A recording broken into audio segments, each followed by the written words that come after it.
Good morning, it's Michelle over at Hesketh Emporium and Hesketh Emporium Handmade. I thought this morning I'd give you a quick rundown of this beautiful little vintage Bernina sewing machine. She is a Bernina 707 Minimatic.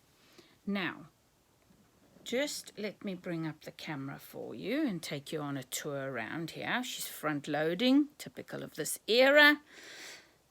Light switch on the end here. You don't have a power button on the machine, but you do have a light button on the machine. So she's working perfectly.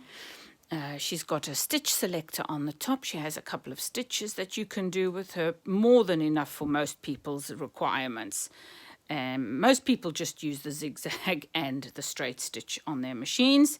Here is your tension adjuster for your thread, top thread, and your stitch width selector. So that obviously is the middle one, will change the position of the middle switch here changes the position of your needle. So that's working perfectly. And the outer one, the larger one, changes the width of your stitch, so your zigzag. If it's on 0, it's going to be a straight stitch, and if you turn it to any of the other larger numbers, it'll change it to a zigzag stitch. This is your length of your stitch. You can unscrew this to adjust it up or down, and then if you have a particular place that you use a lot, so for example 2.5-ish is about a good length, you can always lock it into that position. And what happens then is if you just go to 0 for a second and then pull it back down again, it defaults back to that same position and that same stitch length. Down at the bottom here you've got your darning, so that drops your feed dogs and that raises your feed dogs over there. Just to let you know, this little machine, her name is Beata. All of our machines are named after the letter of the alphabet. This little dial here, I believe, is to raise your needle up and down. So we'll just leave that there. Here is your flywheel. This is your outer one that you turn towards you always when you're sewing. And then the inner one, which you loosen by pulling forward or towards you, will release your needle. It'll stop your needle going up and down, and it'll allow you to then wind a bobbin. So wind bobbin to the right and to the left is disengaged. So we'll show you that in a minute as well. So that's where your power is plugged in at the back here, and the lead. So you've got 2 places for spools, and there's your lever for your presser foot as well. So there you go. She does come with a few extras as well. Well, not extras. They came originally with these machines, which is quite amazing. The extension table. And I've put a little case in there which includes the zipper foot as well. So I'm going to get you set back up here, and we will go through the machine and just show you how to thread it. I've got a colour for the top. We're using a darker colour at the top and a different colour at the bottom, any colours. The reason we do that is because when you're testing tension on your machine, it's a good idea to have 2 separate colours, because then you can tell which of your threads is causing your tension issues. So, how to load your bobbin. There's your bobbin case. If you have it towards you like that, then you put your bobbin in with it looks like a Q, that direction. However, I teach my students how to load the bobbin the way it goes into the machine, in other words, like this.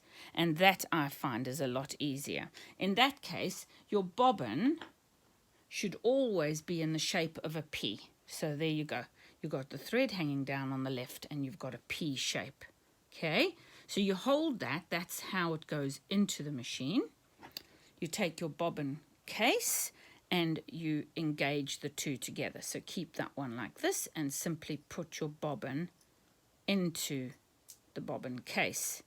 You then put your thread through that little groove there and pull it to the right and click it in behind that spring. It's now held in place. Now, to stop your bobbin falling out, if you don't know that yet, you pull this little lever up on your bobbin, and that actually holds your bobbin in place and stops it from falling out. You then take that over to your machine's bobbin. I'll turn that a little, and that little post over there engages with a little hole in there. So you pop that in, click it into place. It's now ready for you to thread the top. So threading the machine. Take your thread, pop it onto one of your posts. At the back of your machine here, there is a little lever. You put it through that. It then comes down between this groove. It goes under this post. Dial your machine so that your take-up lever is at the very top.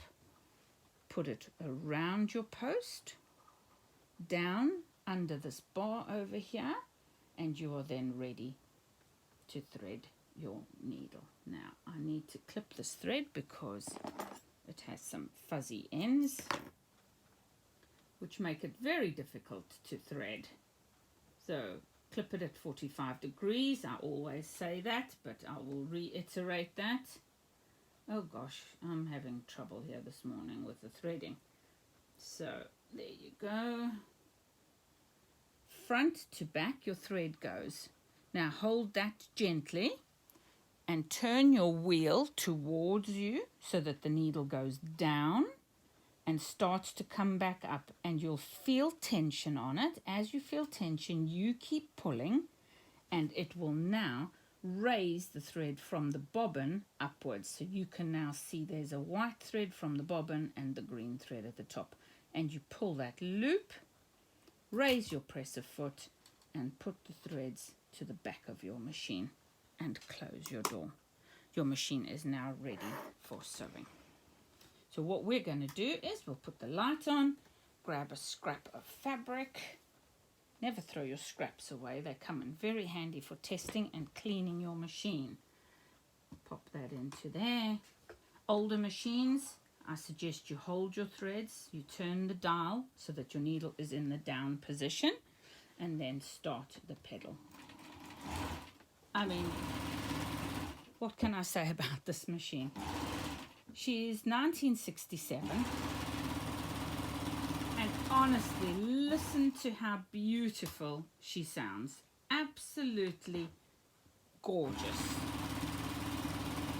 And not only does she sound amazing after all these years, but her stitch quality is just wonderful. There's a tiny little bit of green thread pulling through to the bottom, which means this can probably be adjusted a little bit more. So let's dial that down that way.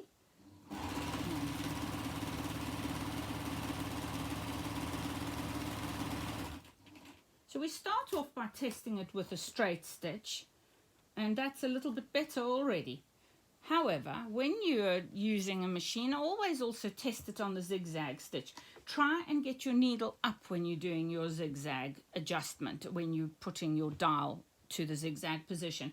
Because if your needle is in the fabric and you turn that dial, on some machines it actually moves the needle's position left or right, and that can cause you a problem. So we're going to start off with a 2 length, keep the length the same, and put it onto a 2 width.